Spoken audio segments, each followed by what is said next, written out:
Hello বন্ধুরা, আজকে সন্ধ্যায় আমরা খাবো ডিম দুধের লাচ্ছি। সেজন্য ফার্স্ট দুটো ডিম লিকুইড দুধ নিয়ে নিয়েছি। তারপর একটা ছোট্ট পাত্র নিয়ে নিলাম।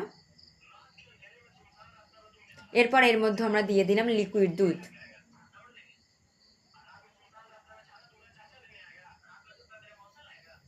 দুধটা একটু গরম হয়ে যাওয়ার পর এর মধ্যে আমরা দিয়ে দেবো চিনি। যে যেমন মিষ্টি খাবে সে তেমন পরিমাণ চিনি ব্যবহার করতে পারে। তার মধ্যে দিয়ে দিলাম সামান্য পরিমাণ লবণ। তারপর আমরা ডিম দুটোকে ফাটিয়ে নেব। ডিম দুটোকে ফাটিয়ে নেওয়ার পর এর মধ্যে আমরা দিয়ে দেবো গরম মশলা গুঁড়ো। এটা দিলে কি হয়, ডিমের যে গন্ধটা থাকে সেটা থাকে না। ভালো করে ফাটিয়ে নেওয়ার পর এবার আমরা এটা দুধের মধ্যে অল্প অল্প করে ঢালবো আর এটাকে আলতোভাবে নাড়িয়ে নেব। একসঙ্গে ঢাললে কি হয়, এটা দলা পাকিয়ে যাবে।